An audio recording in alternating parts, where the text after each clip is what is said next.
Over the line, Bagnaia goes. Brilliant, absolutely brilliant. Take about Bagnaia, 131.410 on the only soft rear tyre that he had available, and he has delivered just when he needed it the most. That's going to be a massive jolt of confidence, a big morale boost, isn't it, for the 63? He's back in P1 in Assen. Played it super calm, and his strategy looks like it might well pay off. Well, it is going to pay off. No, one rider might beat that, but 10 certainly won't. Bagnaia is going through to qualifying too. Marc Bezzecchi, as you can now see on screen, has put in an extraordinary first sector, although of course we are measuring him up against Bagnaia's second lap, and we know that particularly in sectors 3 and 4, Bagnaia made big progress.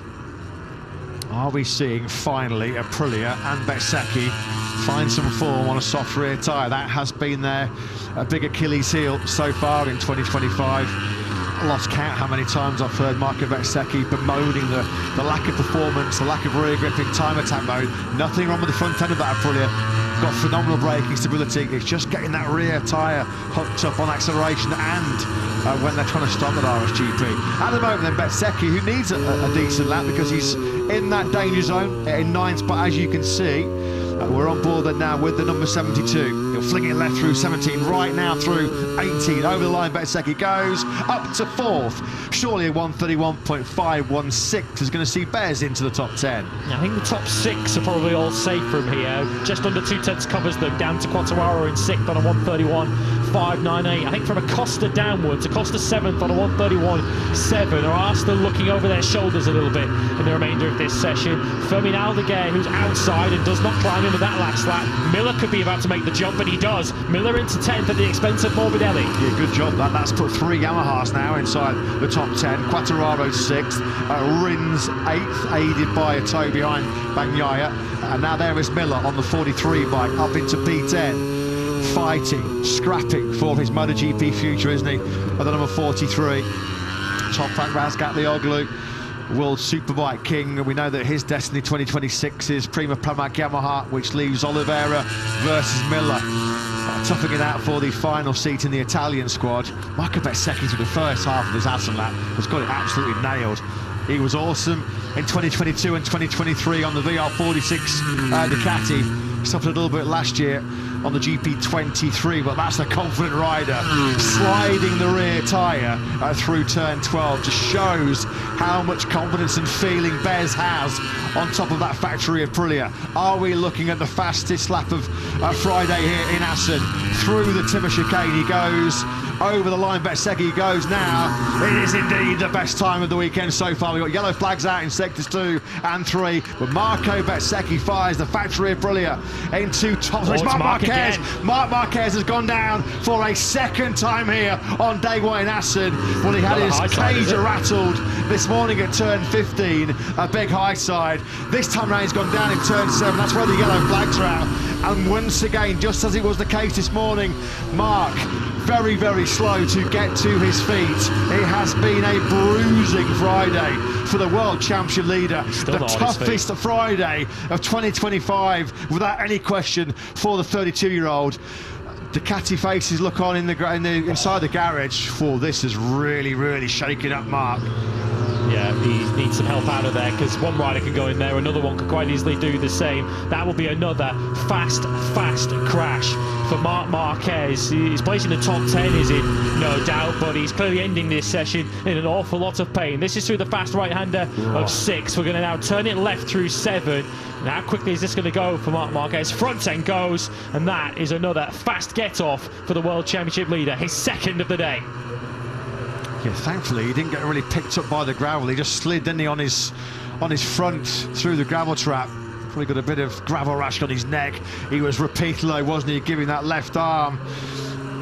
Yeah, I think he's taken one in an area that the male of the species. Yes. For him there. Talking in a slightly higher pitched voice, I'd imagine right now is Marc. Yes, we're sort of wincing and crossing our legs in the commentary box right now. Thankfully, it wasn't the big barrel roll crash that he had in the gravel at turn 15 this morning, but it has been a real tough, painful Friday here in Assen for Marc Marquez. Fresh off the back of a dominant weekend in Aragon, a superb weekend last time out in Mugello, where he won for the first time in front of the Italian fans since 2014, as Fabio Quartararo gate crashes the Ducati and Aprilia party. Quartararo, 2021 Aston winner here in MotoGP, leads the way now, the 131.156. Here's a rider who needs a big improvement. Maverick Vinales, with all of the action, has been relegated out of the top 10. This will be his last attempt at changing that. He might just get over the line for one more lap, but the best out of his tyres comes here. Vinales back into 8th place, and Alex Rins is the rider, bumped back out of the top 10. Gian Antonio Morbidelli, VR46 colleagues, of course, putting up a real late charge here, potentially for P1. They are both at the moment into Q2, as Manuel Poggiali, the Ducati Lenovo team rider coach, gives the lift back to Marc Marquez, back to pit lane. This is where we pick up Digi then. At the moment, he's in 7th place on the podium 5 days ago in front of his ecstatic home crowd in Mugello. We're on board now through the fast left-hander, Marco Bezzecchi on the factory Aprilia, just ahead of him. 3rd fastest right now is Bezzecchi. Also using those two Italians ahead of him as a reference is Morbidelli. I think Morbidelli and the Gian Antonio are going to be safe. The Gian Antonio takes the checker flag 7th. Bez just ahead of him is going to be P3, it looks like. What about Frankie Morbidelli? Can he relax in 9th?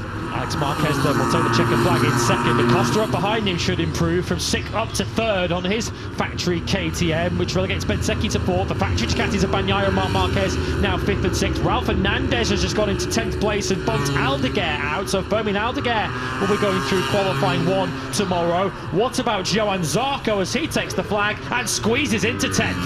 The best possible news for Marc Marquez is that heavy crash at 7 has not cost him a place in Q2. The 131.455 he fired in on lap 22 of 24 is good enough to get him into 6th place. But after he was down the road heavily at turn 15 this morning, I think a few people have been saying, could it get any worse for Marc Marquez? Well, it can.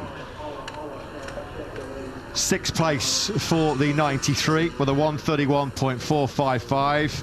Happily, he is able to walk back unaided to the factory Ducati garage, but that, without any shadow of a doubt, has been the most uncomfortable and certainly unpleasant Friday that Marc Marquez has had in red so far in what has been a stellar 2025. But big, fast crashes in FP1 and now in practice.